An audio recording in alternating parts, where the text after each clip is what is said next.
Hi everyone! Welcome to my YouTube channel! Ngayon pag-uusapan natin kung paano nga ba ako nakabili ng bahay mula sa pag-vlog natin. So, ito pag-usapan natin. Intro, pasok!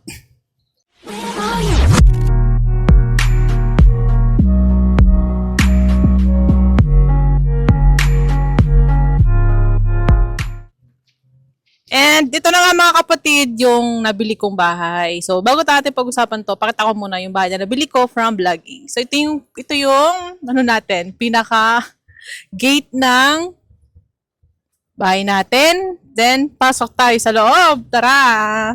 Pakita ko sa inyo. Ito yun, no. Actually, pasensya na kayo, medyo magulo pa siya kasi nga may nag-rent na dito tapos umalis yung nag-rent dito. Kaya ito, tika lang ha, pakita ko sa inyo. Ito siya, tsura. Sorry, yung garage natin nakasarado yung gate. So, ito nga pala si Kuya Claro na nag-maintenance sa bahay. Ayan, pinapaayos natin, no? Kasi may nag-rent dito, tapos umalis na sila. So, ipapaupahan natin ulit. Ito. Ayan, ganito siya mga kapatid, o, diba? Ayan. Sorry, medyo messy yung bahay na nabili natin, no? Medyo messy pa pala siya. Medyo magulo.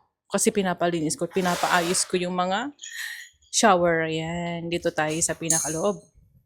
Actually, itong bahay na to ay nasa almost 300 square meters. So, ito yung pinakaloob. 5 bedrooms and 3 restrooms.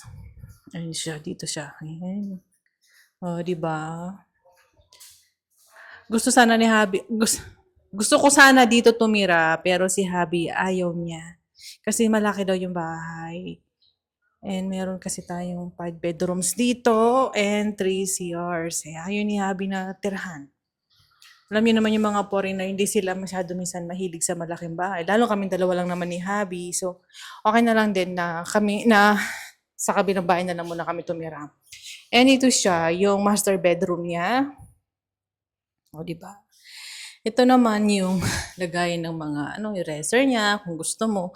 Actually, ito mga kapatid, pinapaupahan ko to. Hindi ko pa to tinitirhan namin ni Habi. Ito yung pinaka-CR niya. I'm sorry, medyo madumi pa siya kasi pinapalinis ko kay kuya. Ayan. And ito na nga, ito yung isa pang bedroom. So, hindi pa yata nalagyan ko yun ng ilaw. Lagyan natin. Chut. Ayan. Ganyan siya. Isang bedroom. Ito yung restroom. Sorry, medyo madumi. Bago lang yung takap ng yung CR na nabili namin. Ayan. Ito yung pinapalagay ko kay kuya yung shower niya. Para maging maganda. Ito pa yung isang bedroom. Lima kasi yung kwarto niya, mga kapatid. Ayan. Tsaka, ito naman tayo sa pinaka-kitchen. Ano ko nga pala kay Kuya Claro to, pininturahan ko ng puti. Kasi nga, yun ang gusto ni Habi. Gusto ni Habi ng white yung pintura. Ayan yung pinaka-kitchen niya. Ayan. And ito yung isa pang CR. Tatlo kasi CR, di ba? Ayan. Sorry, medyo madumi pa siya. Kailangan pa siyang linisan. May mga nilagay na kami ng ganito ni Habi. Tsaka yung shower. Ayan. Kasi nga, yung nag-rent dito no nakaraan is, ayan na yan. Ito yung isa pang room. And the other room, ito, hindi pa nalagay yung isang ilaw ni Kuya Claro dito. Ayan. So, ngayon doon naman tayo sa labas. Sorry ha, medyo madumi kasi papalinisan ko to kasi nga sinabi ko may nag-rent dito. Kakaalis lang nila. Ayan, ito siya. Ayan dito. Meron pa doon. Kung gusto mo magkaroon ng dirty kitchen, pwede. Ayan. Nung bago kong binili pala tong bahay na to mga kapatid, wala siyang bars. Nagpalagay na lang ako ng bars, yung ganito niya. Pinalagyan ko na lang ng bars para safety. Pero yung iba nga, di na sila naglalagay, no? Pero napalagay ako ng bars. Ayan. Ito naman yung pinakalikod ng bahay. Ayan. Medyo madumi pa siya. So, kailangan pa siyang linisan. Ayan yung bahay natin. Ito lang, ganito. Nasa almost 300 square meters yung laki ng bahay na nabili natin dito. So, pinaparentahan ko dito ng 35,000 pesos a month. Ayan dito, di ba? Oh, ganyan, ganito. And now, ito tayo, no? Ayan. So, yan, ganun lang. Balik tayo ulit dito. Ayan, balik tayo ulit dito.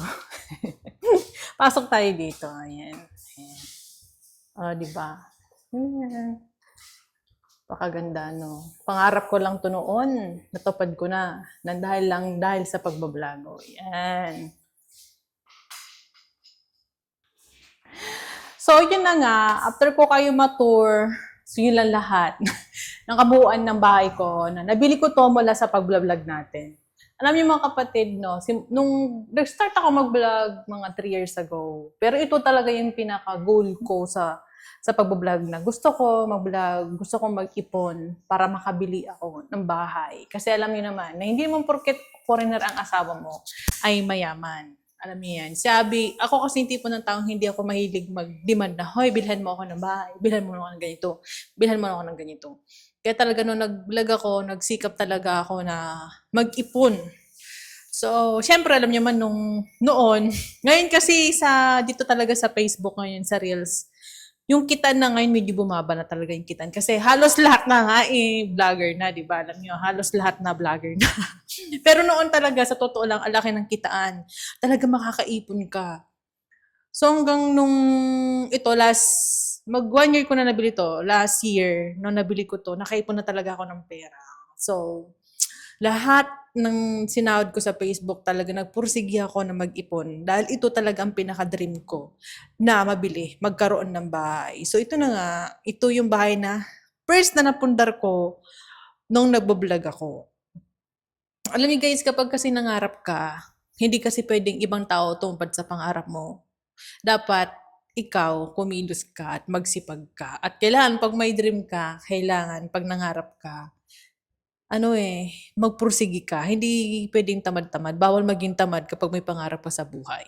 Kaya, masasabi ko sa inyo guys, kapag nagbablog kayo, ito rin masasabi ko, kapag nagbablog kayo, maging wise kayo sa vlogging. Kasi hindi habang buhay na malaking kita mo, hindi habang buhay na shine ka, sikat ka. Ganon. Ngayon ako sa totoo lang, yung mga sinasahod ko noon, nung wala pang mga reels, ganyan. Talagang malaki talaga kinikita ko talaga. Makakaipon ka talaga ng milyon. Pero ngayon, magkano lang sinasahod natin, magkano lang yung kita natin. Kahit papano, kahit dumating man yung araw na hindi na tayo kumikita, kahit kunti na nanonood sa atin, at least kahit papano, may naipundar na tayo. Kaya, ang may advice ko sa mga nagbablog dyan, maging wise kayo, mag-ipon kayo, habang shine pa kayo. Kasi hindi talaga habang buhay ang babablog ay lagi tayong shine. Swerte mo kung lagi kang sikat. Pero masasabi ko lang, mag-ipon ka, mag-save ka, magpundar ka, mag-business ka habang meron ka. At tandaan mo, mag-ipon ka din, mag-save ka din para sa sarili mo. Para if dumating man yung time na down na tayo, hindi na tayo sikat, wala na nanonood sa atin. At least, well, ito na yung napundar ko. At least kahit pa paano nakapundar ako ng property ko. Ayun, alam nyo, hindi lang naman tong bahay na nabili ko mula sa pagbablog ko. Nakabili ako ng farm, nakabili ako ng tricycle, napaaral ko sarili ko, nakapagbigay ako ng allowance sa nanay ko, na-treat ko yung mga kapatid ko, nabibigyan ko sila ng pera, nakakapag-share ako sa kanila. Malaking bagay itong pagbablog ko para sa pamilya ko at para sa akin. At natupad ko pa yung isa pa sa mga pangarap ko na mag-aral ako ng caregiver. Kasi noon pa lang talaga, high school pa lang ako noon, caregiver talaga ang gusto kong kunin. Pero tinan nyo naman, di ba? Pero speaking of that mga kapatid, ito naman, next time, ibablog ko yung hindi naman ganun kadali magparenta ng bahay. It's risky din. So pag-usapan natin yan next na vlog natin. Sa ngayon, ito na lang muna yung may vlog ko. Yun nga, gaya ng sinabi ko sa inyo, na mag-ipon tayo. Huwag tayo maging gastorera. Huwag tayo dito, gastos doon. Mahirap din. Kaya nga ngayon na medyo bumaba na yung earnings ko sa pag-vlog, kahit pa paano may naipundar na ako. Na may bahay na ako, di ba? Dream ko lang to, dream do come true. Tsaka naging proud din sabi sa akin na, wow, honey, yung sinasabi mo sa akin na bibili ka ng bahay, hindi ko akalain na matutupad mo pala. tuwang-tuwa sabi ko sa akin, naging pro siya sa akin. Kaya masaya rin ako na nakakasama ko sabi ko sa vlogging ko. Kasi malaking bagay din siya si hubby ko ay nasasama ko siya sa pagbablog.